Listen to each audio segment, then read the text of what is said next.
Oh, I got a great line for you guys before I bring Zander Krause on. He's going to love this. So tomorrow, Clancy Bowden's going to be on with us from Morgan & Morgan. He's working on bringing Big Sills to Philly and me broadcasting from the Morgan & Morgan studios.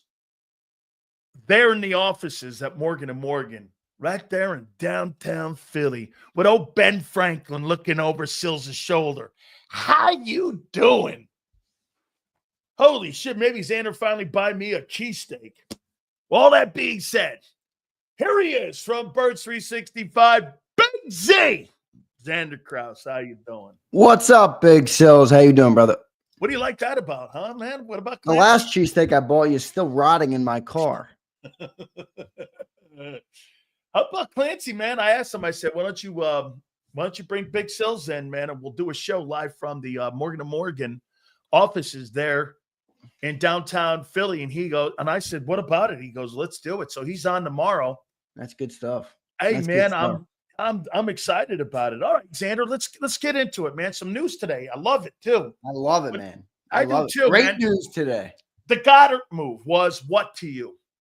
Necessary and too delayed, in my opinion. Huh? What are you waiting for? I mean, I get it. You know, you had to get to this point probably for the player to see and for the team to see that they weren't going to get what they wanted in the trade. So I understand that's a necessary part. They waited him out. It's this position was always very unlike the Eagles. Like every position, and Sills, you talk about the question marks on this team, and I don't disagree with you on a lot of them, but every position, they get a contingency in place. They don't just let the guy walk out the door and say, oh, what are we going to do? Let's sign some one-year wonders in to bring him back. No, they draft way ahead of time. They drafted Landon Dickerson to be a center 6 years ago. I mean, in preparation. So they prepare for everything, and they did nothing for Dallas Goedert. So it was always the necessary move. I will say the surprise to me is far less on the Eagles front and far more on the Dallas Goedert front. Amen. I'm thinking this player's 30 years old, probably has one more chance at a 3-year deal where you get a lot of guaranteed money until you get on that 1-year deal carousel at the end of your career. And I thought he was going to hold out because – not hold out, but I thought he would want to kind of move on because I just thought he would go for that big deal. Now maybe at this point in the offseason, the time for those big deals has dried up. So, look, you get him back. It's a cheaper deal for the Eagles. It's a win-win for both sides. You got to remember, too, while Dallas Goedert is likely worth more than $10 million on the open market, he does miss a lot of games. Like, he played 10 games last year out of 17. You know, I saw somebody commenting like, "Hey, man, if I missed, almost half of my work year, I wouldn't get a pay raise or anything." He misses 23% of his since he started, and Ertz has not been there. He's missed 23% of his starts. So I do think there's a little bit of Goedert did take a pay cut, and I think that deserves some credit. But at the same time, I do think, hey, man, you're in a position to be on prime time 5-6 times a year. In a contract year where you can go out into the open market and make money, in an offense that, while I understand it doesn't suit you, it did allow you to thrive in many moments last year, especially the biggest games where you led the team in receiving in the postseason. So coming into this year, I think it's a good scenario for both sides, and I think it was the necessary end for both sides as well. How I looked at it was from the player side, because the Eagles win this. Because of the leverage they had, because of the market. Now, I would say this. There was probably teams out there that were offering him $2 million, but he looked at the environment, $2 million more. And do I want to go play in Tennessee? Do I want to go play in the Jets? What does that do? Yeah. Where are you going? Where am I going there? So the agent and the player said this. What if they make the final? Let's just say they make the Final Four again. I have the same type of year. I play more games. I show how important I am in critical situations like the playoffs. I look at what George Kittle, he's not that player, but Kittle signed a $20 million a year deal. So I'm not quite 32. What if I get out there and I'm 31 and I sign myself $14.5 million 3-year? Remember what he's looking at, folks. He's not looking at annual money. He's looking at the signing bonus and the guarantees. That's what that bag of money that he misses out on this year. Remember, the Eagles had, here's what you got to remember with the Eagles. The Eagles had him with one more year, but they were not bringing him back at 14.5. They just were not. And if they were going to get a deal that they were thinking the player was part of the future, they would have Devontae Smithed him. They would have given him a 3-year contract. Yeah, exactly. Extension, and they would have given him money. They didn't want to give him the money even up front. Well, you're right about You're right about this too, because the extension also would have allowed him to take the big dead cap hit they have coming and kick it a little bit further down the road. And they opted to give him the 1-year deal. So that dead cap hit is most likely going to still be there, which would show you that Sileo is right. Clearly they weren't going to go 14-5, and clearly they weren't going to go extension. They basically won the duel right now. They won the chess match. You know, who has more leverage? The Eagles waited and they won. So, and that's they get right. the player They at a good waited price. him out. I will say this, Sills. Is it the no holes offense? Yeah, there's no excuses to Are have. you bringing back 10 out of 11 offensive starters? This is the no holes freaking offense, silly. To run the ball again. Well, there is holes in the passing game. I knew you were going to say that. No, my point but was here, just, I mean, but here again, and I'm going to use your take. Okay, there's holes in the passing game, but because they don't want the quarterback to throw the ball, they're a running team. Quarterback's going to have to throw the ball more this year.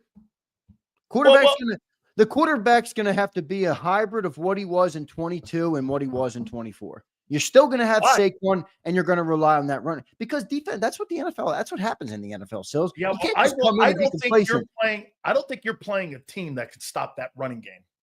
Yeah, but you understand how the NFL changes. There's been no running back that you can just keep coming back and run. Now maybe you're right. Maybe this offensive line is so good and this running back is so good that teams can come in and stack the box and still not stop it. Maybe. But I did watch Spags do it in the Super Bowl. Now, to Jalen's credit, he said, I don't care. Take that away. I'm going to beat you through the air. And that's exactly what he did. But I'm assuming that happens more this upcoming year than it did last year. I'm not saying they're going to stop it every week. I agree with you. Maybe half the teams in the league won't be able to do anything about it, even if they think they can do something about it. But I do think there's going to be a bigger onus on stopping Saquon Barkley this year, which is going to give Jalen Hurts more chances to beat teams through the air and in the passing, which I think he will do. But I think the chance is going to be there for sure. Here was my take. And again, I don't know why people got upset here.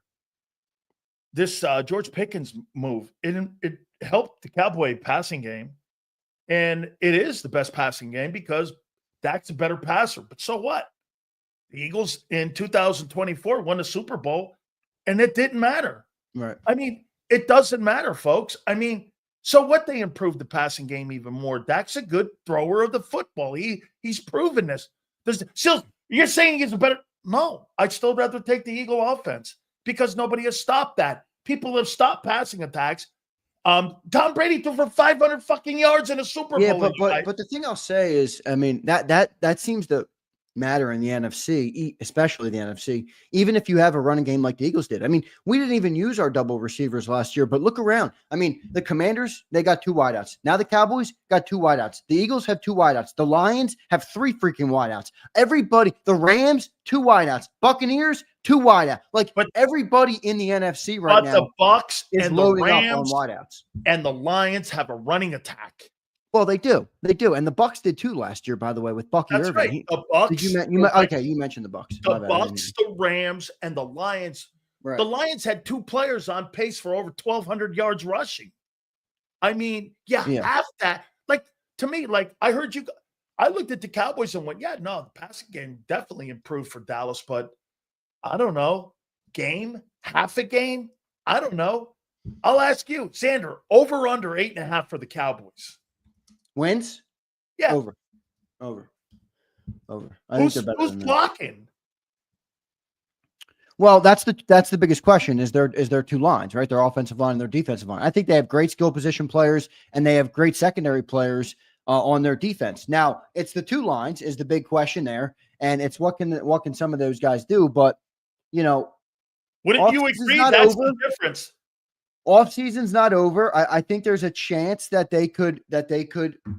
We'll see. I mean, look, I'm not a believer in that offensive line either, but boy, they got a lot of first-round talent up there. Tyler Guyton, now they got Tyler Booker. I mean, they're relying on those guys. And listen, if those guys aren't good, then yeah, you're right. They ain't blocking shit. If they're half decent, I think they have a good chance. I mean, That guy, I'm a Tyler Dak Guyton. fan, not a Dak fan. I think Dak is better than most Eagles fans will admit. I don't think he sucks at all. I think he's a damn good quarterback. I think when he's on his game, he's one of the top 8, 10 quarterbacks in the NFL. My problem with Dak is that he's a choke artist when it matters the most. Okay. Jalen Hurts is the inverse, where sometimes in the regular season, it doesn't look so great with Jalen. And then he gets to the big games and he's a dominant player. So I'd rather have Jalen all day. But I will say, getting a wideout specifically for the Cowboys, you know, when we traded for A.J. Brown-Sills, he had 1,000 yards, and 869 yards. Correct. So you could have said there's a chance A.J. Brown's really good in Philly, but he wasn't a top 10 wide receiver in the league when we traded for him. He wasn't even close. So you look at George Pickens and you're like 800, 1150, and then 900 last year. And who were his quarterbacks? So similar problem with Fields and a washed-up Russell Wilson. Right. So I'm just giving you the perspective of Cowboy fans who could look at this and say, just because of George Pickens hasn't been incredible, I mean, I think he's a good player. There's a good chance he becomes a 1,400-yard receiver in Dallas's offense, which relies heavily on the pass. I don't think it's crazy to look at it like that. But I don't think they're good enough on the lines. And you brought it up. I think they're a good team. I think they're going to be better than the Commanders. I've said that for months now, and I think this trade solidifies that a little bit more. I don't think they're better. Where are they better than Dallas? Where's Dallas better than Washington? Anywhere on that team? Well, I think the quarterback is more established. And I mean, listen, the thing with Jaden Daniels right now is, as special of a player as he was, the second year linger matters. We have to see it on that player. Look at CJ Stroud. I mean, most players. Stroud still got to the playoffs. Stroud still got to the playoffs in his second year. Right, I agree. But it looked a little uglier. I'm not saying that that's not true. But what the Washington Commanders did was they upgraded the team at almost every level. Now, you could debate whatever you think that improvement is. They added better players. Yeah. Levels on their – they did. Who would you take the quarterback out for a second? They didn't have a decent number 2 last year. All right, take the quarterback out for a second. Whose offense would you rather have, the Cowboys or the Commanders? Commanders by far. Is that only because of the offensive line, though? No, it's because of McLaurin. So you think Terry McLaurin is better than Debo? I think as a unit, just like this, Zander, the passing game. You think Terry and Debo are better than CD and George? No, the unit, the whole unit. Okay, the whole unit. You're at now better passing game. I'll take Dak. A better unit between those two. I will take the Commanders. Now, who's got the best offense in the NFC? Well, the Eagles do. I don't think anybody is going to debate that. Who's got the best passing game? I think the Cowboys probably do. But again, what does that mean?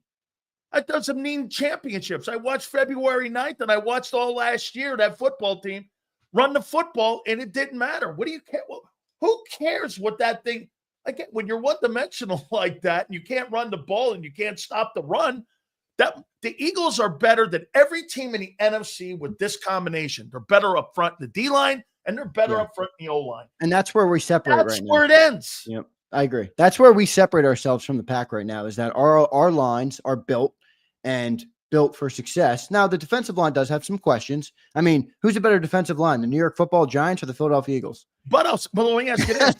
That Giants team is the best D-line in the East. Okay, well, let me ask you this. Who do you think has the best tandem of defensive tackles in the NFC East? Of defensive tackles? Tandem. Well, I think you could have made the argument for the Commanders, but now I think they downgraded with Kinlaw after Allen. They still have Deron Payne, so that's still a pretty good interior. You got the Eagles with Carter, Ajomo, and Davis. No, I'm talking inside. I'm talking those two guys inside, Davis and Carter. Davis and Carter. Who do the Cowboys have in the interior of the defensive line right now? Lazy Smith and some other guy they signed to a 3-year contract, that Ojimaliani guy. All right, well, the best interior D-line right now is the Giants. Maybe Who's not. the other guy? Who's the other guy on the other side of Lawrence? You think they're better than Carter? No, probably not. I just said that because of Lawrence. Carter and Davis? I think Carter and Davis are the best. No, they're not better. They got Lawrence, who's a beast, but you still got I still think the Eagles are the best. Yeah, tandem. Eagles. Lawrence is better over Carter today, but that's going to change in 2 years also. Right. Yeah, I think Okay. the Eagles are the best. Yeah, okay. So look, up front, look at what you have in the O-line. You got the Eagles by far. Nobody's in the room in the NFC East in the O-line. Yeah, I agree. The point I'm trying to make, Sileo, is less about that they're close to the Eagles, because I still think the Eagles are far and away the best team in the East. They are. But here's the thing I like about today. All right. This is what I like the most about today. The NFC East is going to be fun this year. Okay. The Cowboys could be worse than we think or better than we think. The Commanders could be worse than we think or better than we think. The Philadelphia Eagles could be worse than we think or better than we think. And I think the Giants are coming up a little bit. I mean, you know, this guy says, what the F did Lawrence do last year? I mean, anybody that watches football knows that Dexter Lawrence is legitimately one of the best defensive linemen in football. I mean, you nose tackle, he's got 9 sacks, dude, in like however many games he played last year. He's an absolute animal. I mean, he's a beast. So I'm not going to entertain that one. But I think the whole NFC East is coming up, and I think that's a beautiful thing for competition. I love that, Sills. I like good football, man. Yeah. You know? Well, I don't want to have 2 stink games on the schedule every year. No, especially when you're in the NFC East, because that's a Tiffany division. Right. Every single team in that division's won a Super Bowl. It's a win for football fans today. The Cowboys got a little better. The Commanders have gotten better, and the Eagles are still a beast. See that Tyler Guyton guy, man? He looked like a turnstile at Lincoln Financial. He's just got to get better, dude. I don't see it, man. I mean, then you lose Zach Martin on top of that. You lost your center a year ago. You never really replaced him with that kid from K-State.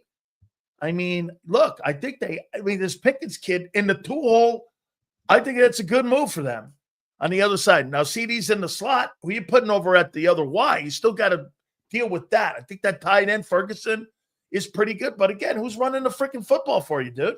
Yeah, I know. It's bad. I mean, you're just still a little. The Commanders' run game doesn't really impress me either, though. They got the run game is based on the quarterback, too. Right. That's true. But I mean, our run game was 700 yards rushing. Our run game, I mean, to be fair, our run game is based on our quarterback, and then we got Saquon Barkley and took it to a new level. Like, they don't have a guy even close. They have maybe a lesser than Miles Sanders, I think. I mean, they have Brian Robinson and Austin Eckler. I mean, you know, Eckler was good a couple years ago. He's kind of fallen off. He's not much of an impact anymore. And Brian Robinson's a good player, but he's very limited in what he can do.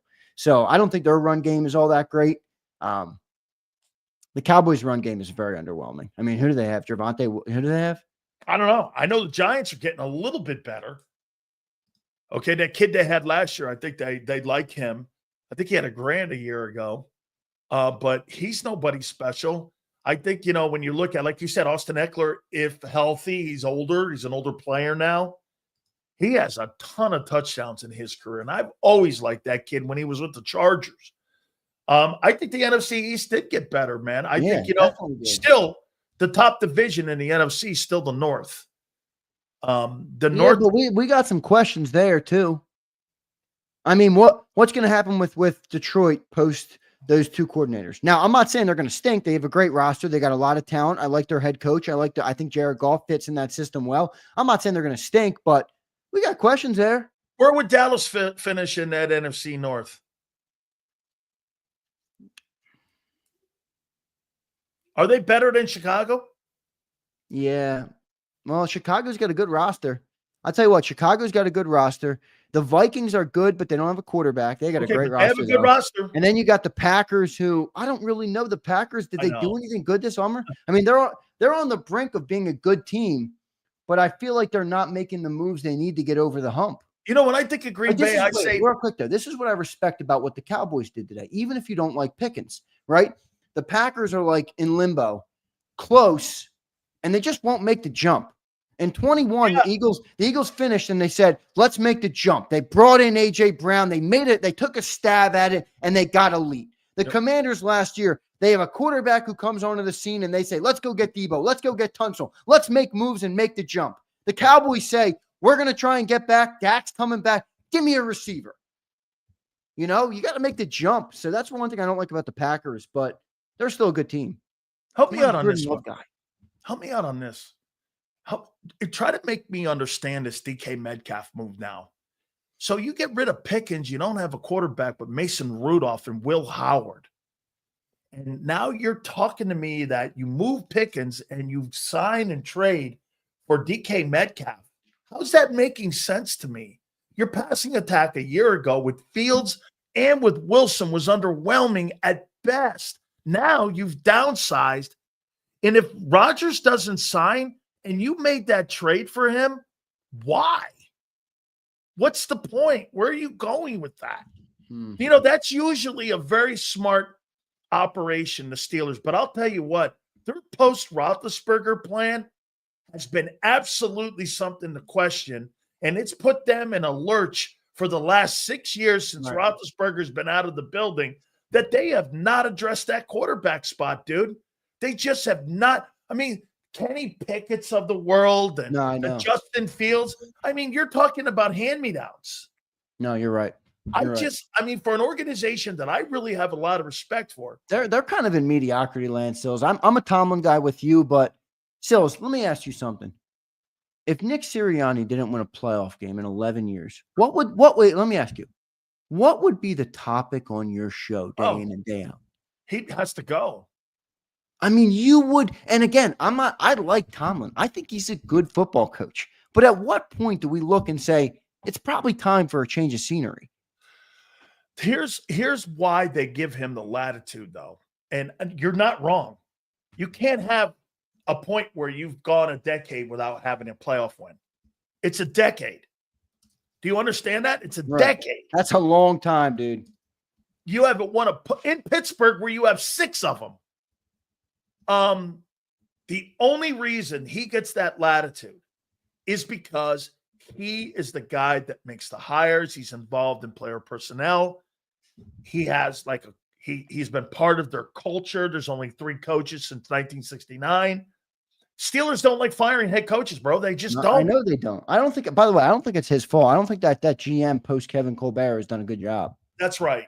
I think Omar Khan is over his head. I mean, remember this about the Steelers too. That TJ Watt scenario is still hanging over their head. Have they addressed that? I don't believe they've addressed that. Nope, they have not. So they got a whole lot of questions. And by the way, I'll also predict Will Howard will be the quarterback there by week 5, unless they bring in Aaron Rodgers. I really like him, man. I think Will Howard's going to be a decent player. But I mean, they just got. Here's the thing, like. You trade Pickens. All right, you didn't want to pay him, or you think he's a head case or whatever, which, by the way, is a whole nother topic. Does he blow up that Cowboys line? Remember how much he used to bitch when he didn't get the ball, and he was the only receiver there. Now they got CeeDee Lamb. Mike Tomlin gets 150 targets a year, Sills. How many times did Mike Tomlin have to corner him on a sideline and tell him to shut the hell up? I mean, dude. And if Tomlin can't rein you in, man, you think Brian Schottenheimer can do it? I don't know about that one, Sills. All right, how about this? Remember something when I say this to you here. I'm talking about the group. So, Kenny Gainwell, Fred Johnson, Goedert's back, Milton Williams, Oren Burks, Brandon Graham, Josh Sweat, Darius Slay, Isaiah Rodgers, Gardner Johnson, Avonte Maddox. Again, whatever you think of all these, what I'm saying is there's 11 players that had some impact when it came to a particular role that they had, whether it was a starter, filling in for 4 or 5 games like Fred did. What do you make of that with all those losses? That's 11 football players that you lost off of a football team that had experience, that had been in the building. Let's take a look at this for a second. Gainwell had been in the building, 5 years? 4 years? Fred had been in the building 3. But still. Well, let me finish. All right. Gainwell had been in the building 4 years. Fred 3. Milton 4. Burks 1. Brandon 15. Sweat 7. Slay 3. Rodgers 2. Gardner Johnson 2. And Maddox 4. These were all guys that had been in your roster for a while, man. And when they asked to play a role, those guys all figured and played a role. I mean, what I'm saying to you is, boy, you got a lot of first-year guys. Your first-round pick won't even play maybe until halfway into the season. You're leaning on your second pick to be an immediate starter at that safety position. You're not quite sure what you got at corner there.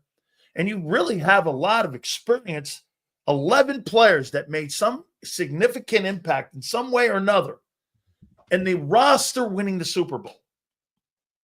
How do you feel about where you are right now? What area of the football team did you add where you think you're gotten better so far in the last 85 days? Since February. I don't think if you frame the question like that, it's hard because the Eagles haven't had an additional offseason. They've had subtracting offseason because the contracts and because of how well they've drafted in recent years. But I'm going to push back on the premise. 30% of the rosters are turned over every year in the NFL on every Not a Super Bowl roster. Yeah, Sills. 30% of any roster in the NFL has turnover. Bucks brought 90% of the guys back the following season. Okay, and how'd that work out? You said about bringing back guys. Okay, we're bringing back 10 out of 11 offensive By the way, starters. Wait. You spoke. Let me speak. You can't compare your roster to the Jets. We brought back 10 out of 11 We're offensive the Super Bowl starters. champs. 10 out of 11 offensive starters and 7 out of 11 defensive starters, including the top 4 players on defense. Defensive starters? Wait a minute. Offensive starters. 7 out of 11 defensive. So you've only lost 3 starters on defense. 4. 7 out of 11. You lost 4 starters. 7 out of 11. Okay. You lost CJ, Slay, Milton, and Sweat. And those replacements that you believe are going to step in for that Super Bowl replacement. I didn't say that. I didn't finish the question yet. You believe that those guys are going to walk in and give you what when it comes to replacing those players who are on the number 1 ranked defense? I don't think I'm not sitting here and telling everybody that they're going to be as good as they were last year. I'm telling you that the roster turnover is more natural than people think. That type of turnover you keep saying we lost half our defense. We did.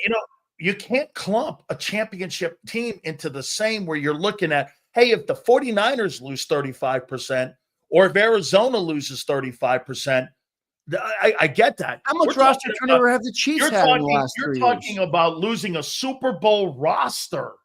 11 guys off your roster, off your 53. What's the percentage of that? 11 guys that you've lost so far off your 53-man rosters. What percentage? What is that? 20%, 25% of your roster is gone?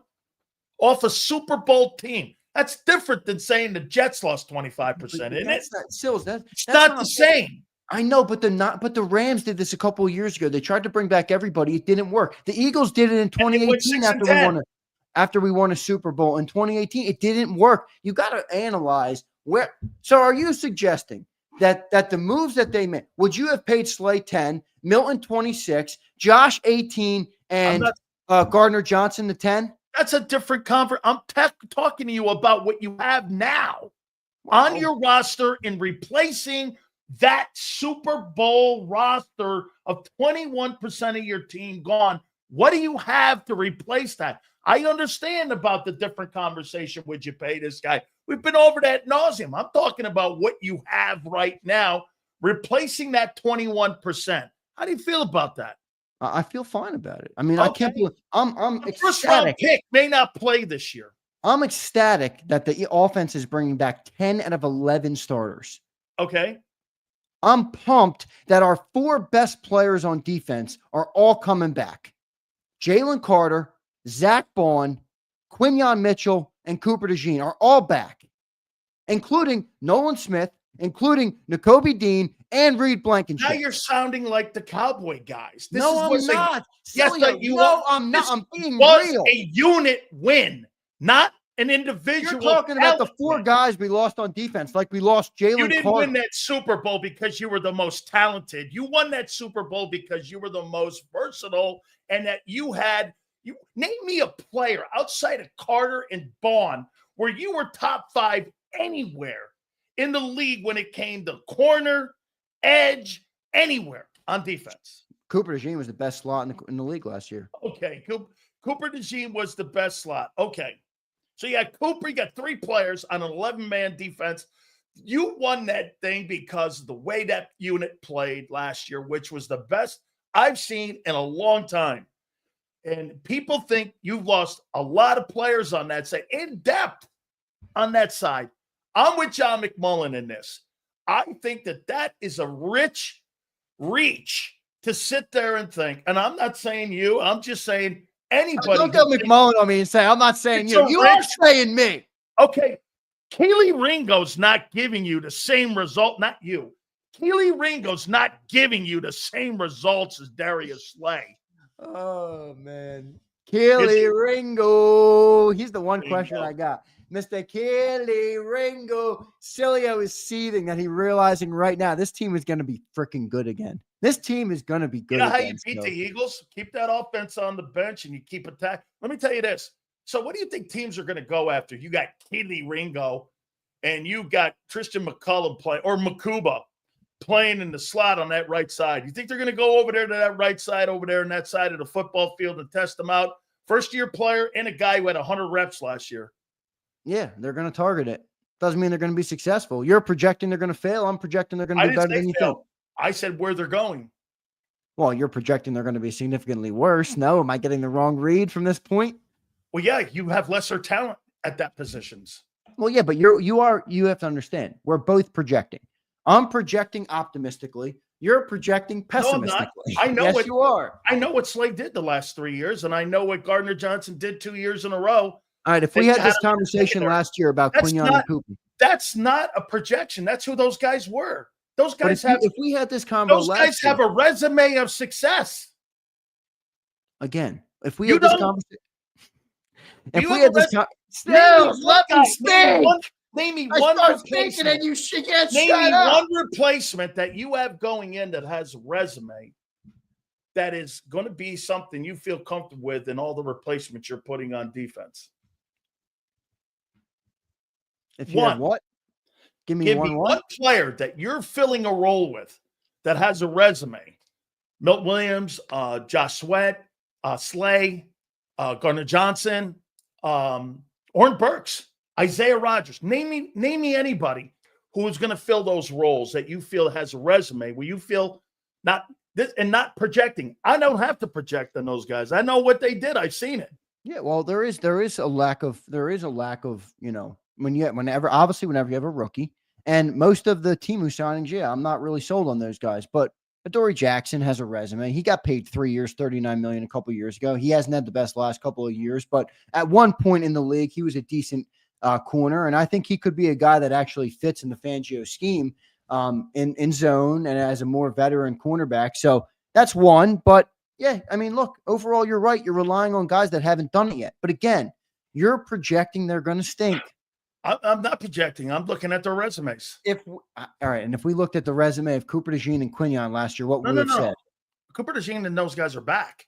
I'm talking about the 20. I'm talking about last year. If we had this conversation about the players you have right now that you're going to put in there, I just want to hear who the resume like. Keely Ringo. Jomo's got a decent resume as a 7th round pick. He's okay. I mean, 400 snaps last year. He had a really good pressure percentage. I don't think he can play the run very well. I think he's a passer. No, he doesn't. You're right. Okay. I think you're going to have to use 2 players, Ty Robinson and Moro Ajomo, to replace Milton Williams. Correct. And that's going to be, and that to me will be a substitution issue too, that you're going to have more guys coming in out of different packages. Because this year you don't have the versatility you had this year where those guys could play 52, 43, 34, depending on whatever they went and scheme. They didn't have to come off the field. You're going to have a lot of guys that are going to have to be in a big-time role for them to be able to fill those roles. Like John McMullen says. Now, John's got you at 28th in defense. I'm not that. He doesn't have us at 28. I don't have you that pessimistic. 28. You know how you beat 28th. Are you kidding? We got Vic Fangio. This team's not going to be 28th. What happened in Miami? How successful he was. He didn't have a Jalen Carter. He didn't have a Cooper and a Quignon. Okay. All right. I mean, yeah. No, I mean, he had a bunch of dudes who were. All he had was Xavier Howard. He had a bunch of divas who were more concerned. Jalen Ramsey, who's going to the Hall of Fame. Yeah, and why did Jalen Ramsey not succeed with Vic? Because he's a man. He's right, a man corner. He's not a zone corner. Okay. And they wanted to try to put zone down there in Miami, and that didn't work. So Ramsey put his own personal desires first instead of buying into what the coach wanted him to do. Right. And that's why it didn't work. Well, the hire was wrong because the team was built for man coverage. I agree with that. For zone. And what happened was, it's not that Vic stunk. He was the wrong hire. because the personnel didn't fit. I The agree with that. personnel fits now in Philly. So let me ask you this here. One last thing here. So going forward here, you said that the football team was going to have to be a little bit more balanced. By the way, don't forget, Mark Holmes is going to join us. We'll read, if there's any supers, we'll read them. I can't wait for that today, by the way. 500 and Holmes. Are you kidding me? Holmes has got to be out pumping his chest today after they got Pickens finally. I'm telling you, I think it improved their pass game, but their win total, I don't know. I just, listen, I've been consistent on this though. I think the Cowboys are going to be better than people think this year. I've been saying that. You have. I will say this though about the Pickens move. My biggest concern with Pickens has nothing to do with the football field. He's going to help that team on the football field, but that dude is a certified head case. I mean, we talk about AJ Brown. He ain't close to what Pickens is. I mean, listen, there's good and there's bad to that. That's what makes Pickens a good player. But at the same time, CeeDee Lamb gets how many targets a year? Wait a second. He's not going to be happy. How about this? What if that guy gets a goose egg and targets like Smitty has a couple times in his career? You think that's going to be an easy week in Big D? Are you kidding me? You remember the sideline antics they had last year? Dak saying they sucked. Micah Parsons bitching on the sideline because he knew the cameras were on him, like a little show, like a showman that he is. God, I would like him in Philly because he's a great player. But man, Micah Parsons bothers me sometimes. Great player though, no doubt. But all right, yeah, they could have issues.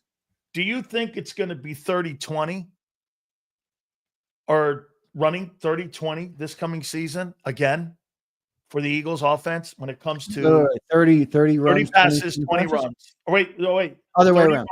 30 runs, 20 passes. I think that's probably close. I think is that how it wasn't it a little more than that? Don't you get like 22 last? It was like 22 last year. What do you get? Average? What are you averaging? 50 plays a game, 60 plays a game for offense? Well, you look at here, simple. You go over to what he did, and you look at what he threw, and you do it times 15. I think he missed 2 games, if I'm not mistaken. I'd say the Eagles have a little bit of an increase in passing this year. I think if it's 20 last year, it'll be 23 to 25 this year. He played. Did he play 50? He didn't play 17 because he missed the last 2, right? Because of concussion. Is that right? Remember, you also had the first place schedule here. So Dank brings in, but he also missed the first half of that Washington game too, right? Who? Hurts.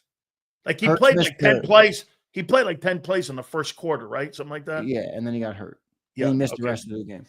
So Jalen averaged last year, the passing offense with him being the quarterback, averaged 23.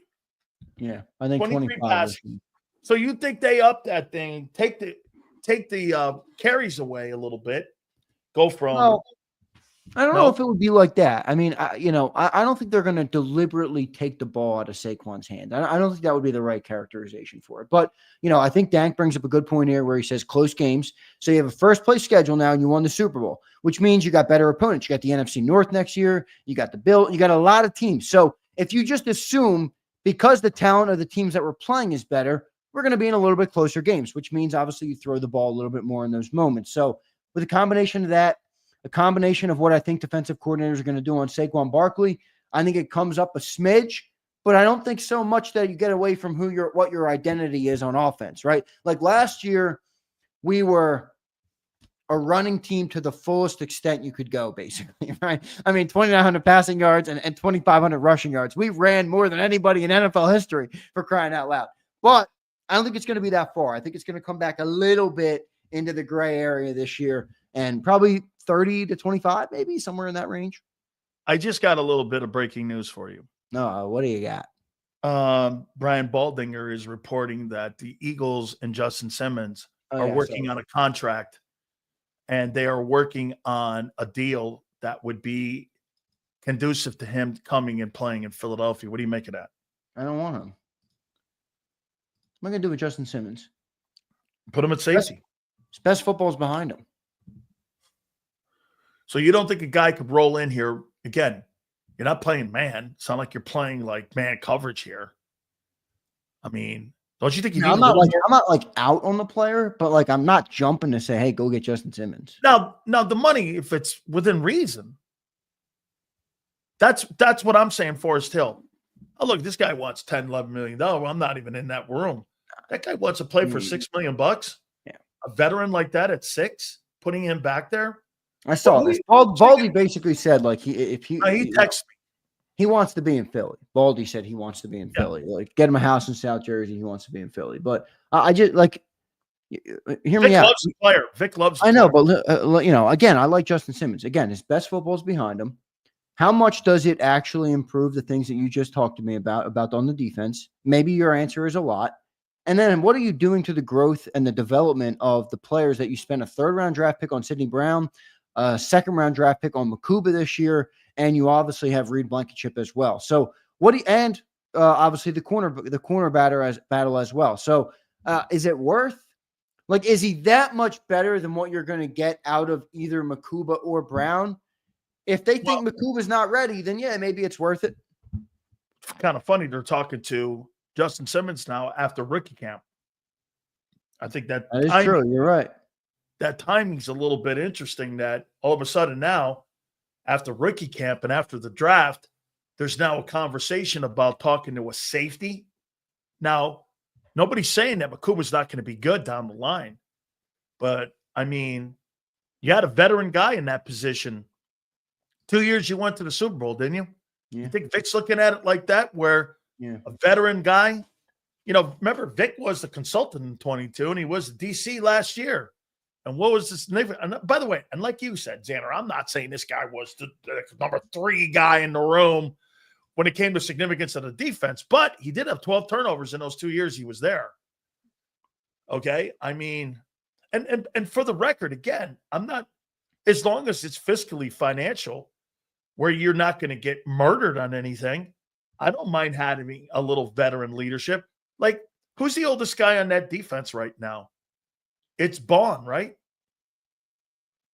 How many guys on that defense right now got more than 3 years experience? Not many. Not many at all. Jordan Davis now has 3. Reed Blankenship probably has 3 or 4 now. Reed. Adoree Jackson does, but we don't even know if he's starting yet. That's really it. Jomo's going into what, year 3? Yeah. Yeah. I hear it ready though. I mean, Isaiah Simmons, but he was not good in the last couple of years. Not that good. Not like to the point where I'm like, go grab that 31-year-old safety to fix our defense. Good, he's cheap. Well, I don't think. Wait. Well, if you're talking about not having a fix and you're talking about slugging a guy in there. All right, $5 million. Come on in. You can teach the youngsters, battle for a spot, and if you win it out, great. $10 million. No, I'm not interested in that at all. How old is he? 32? 31, but I don't know when his birthday is, so he might turn 32. Let me look. Okay. November, so he'll turn 32 in the middle of the year next year. Before we get the offseason champion on, Mark Holmes and the Dallas Cowboys, I can't wait to hear this, man. And I'm going to give him my. By the way, Mark, I know you're listening. I've been missing you, Mark. Other people like to clown on Mr. Holmes. I love Mark Holmes. I watch his channel. I get a total kick out of it. I think he's a great content creator. But you got better today, Mark. But is he a ticking time bomb in the locker room waiting to explode? He might be, Sills. Hey, man. Hey, let's get to some of these supers before we get to this guy here, man. Thank you, man. Appreciate it. Dallas will put up Madden passing numbers, but they've done that before and went nowhere. Adding a volatile wide receiver doesn't move the needle enough. I agree. They'll get better, though. I think they're going to be better. Elian says, food for thought. Is the way L'Jarius Sneed and Charvarius Ward, whatever his name is, left Kansas City the same bind that Q and Coop could be in come their payday? Yeah. Yeah, dude. If I'm Cooper DeJean, you're going to keep me in a slot at $12 million. I want to go out there in the corner out there where I'm going to make 30. Remember this too. They're going to come up in the same year, right after Jalen Carter, Nolan Smith, Jordan Davis, and all these other guys got to get addressed. So I don't know. Let's go see what's going to happen there. But we got at least 3 years with them, so I'm not worried about that. So before I get to Mark, before Philly 500, by the way, joins us, let me ask you something here. Cowboys got better. How to Zander Krause? Well, they're more built for the modern game in the NFC East. I mean, look around the NFC East. I mean, every team has two good receivers. Every team is built with tons of offensive weapons. And the one thing you can say about the Cowboys is you can shit on Dak, you can do whatever you want. They haven't had a lot of weapons. I mean, they got rid of every weapon next to CeeDee Lamb the last couple of years. This is the first time that they've added a player that is worth a damn. And now it's going to open things up for CeeDee, who I think is one of the best receivers in football. You got Pickens. The big question there is, can you block anybody? I don't know. They got 3 Tylers on the offensive line. Every one of them is a question mark. So I don't know. We'll see. Tyler Booker, Tyler Guy. Who's the other Tyler I'm missing? I know there's another Tyler out there, but that's the question on them. Here, I still think they're going to beat out the Commanders though for second in the NFC. And they still may bring back Amari Cooper. Put him on the other side. That would be a pretty good trio. Okay, and the kid Ferguson. He's not bad. All right, Big Z. And their second tight end's not bad either. Ferguson, I think, is the catch, and then they got another guy who's good in the blocking game. So they also don't have running backs though. So, but maybe they need that because they got to get targets to George Pickens, or else he's going to drop a bomb on the season. Before I get Mark on, though, I'm gonna lay this out for him, and I'm gonna see before I bring him up if he likes this. Big Z, I appreciate you, brother. Thank you. Don't forget to catch him on Birds 365. So before I get Mark up here. And I'm so happy he's, accepted our invitation here. Thank you. Really appreciate that. Eagle fans, I'll say it again as I started the show. The Dallas Cowboys, with this Pickens move, in my opinion, have the best passing game in the NFC East. Okay? Because Dak's a better thrower of the football than Jalen Hurts. Jalen, again, I don't think that's breaking any kind of science here. But again, at the end of the day, the Dallas Cowboys, they can't run the ball. They've lost Zach Martin. Tyler Guyton was a turnstile last year. Tyler Booker, I like the kid, IMG. They end up signing. I know who the kid is. Went down to Florida, played at IMG. I got it. Went to Alabama. I know who the guy is. He's a good ball player. Kind of high in the pick. Then again, on the defense